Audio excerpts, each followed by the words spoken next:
ওম গণেশায় নমঃ। নমস্কার বন্ধুরা, আজকের কার্যক্রম জেনে নেব 2026-এ কারা মা লক্ষ্মীর কৃপা পাবেন সেই নিয়ে কথা বলবো। পদোন্নতির যোগ রয়েছে, সঞ্চয়টা খুব হবে ভালো। 2026-এ মা লক্ষ্মীর কৃপায় সুখের সাগরে ভাসবেন 4 রাশির ব্যক্তিরা। চলুন কোন কোন 4 রাশি জেনে নেওয়া যাক। এক হচ্ছে মেষ রাশি। দেবী লক্ষ্মীর কৃপায় 2026 সালটি মেষ রাশির জাতক জাতিকাদের বেশ ভালো কাটতে চলেছে। বছরের প্রথম থেকেই আর্থিক ক্ষেত্রে স্থিতিশীলতা আসবে। পেশা ক্ষেত্রেও দেবীর আশীর্বাদ লাভ করবেন। পুরো বছর জুড়েই দারুণ উন্নতির যোগ দেখা যাচ্ছে। আপনি যেই পেশাতেই থাকুন না কেন, আপনার জন্য সুখের খবর। সাফল্যের বছর বলা যায় 2026 বছরটা। হাসি মুখে শুরু করুন, চিন্তার কোনো কারণ দেখা যাচ্ছে না। চুনতি আসলেও আপনি এগিয়ে যান। 7.5 মানেই চুনতি অবশ্যই থাকবে। অপরচুনিটি আপনি পাবেন। দেবগুরু বৃহস্পতির কৃপায় ঘরোয়া সুখ বৃদ্ধি পাবে। বন্ধুদের সঙ্গে খারাপ সঙ্গের দিকে খেয়াল রাখুন।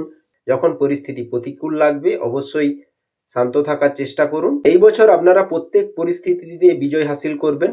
মেষ রাশির জন্য মা লক্ষ্মীর কৃপা পুরো বছর জুড়েই থাকছে।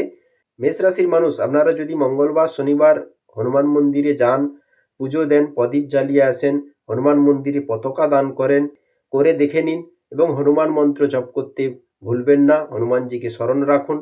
দ্বিতীয় রাশি হচ্ছে বৃষ রাশির জাতক জাতিকা। বৃষ রাশির জাতক জাতিকারাও 2026-এ দারুণ ফল পাবেন। আপনার পরিশ্রমের সঠিক মূল্যায়ন হবে এবং যোগ্য সম্মান পাবেন।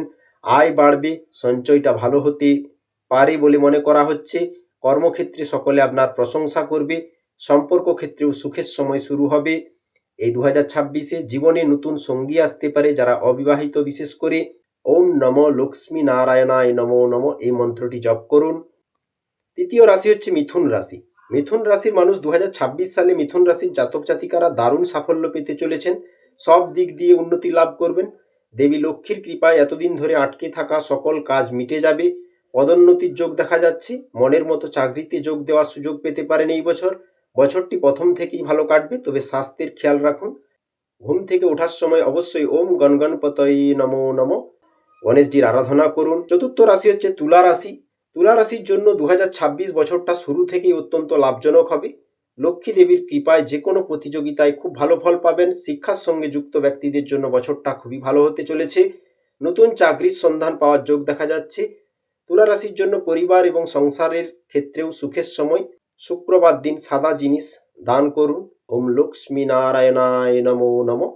শ্রীমন্নারায়ণ নারায়ণ হরি হরি। লক্ষ্মী নারায়ণ নারায়ণ হরি হরি। চ্যানেলে নতুন হলে সাবস্ক্রাইব করবেন।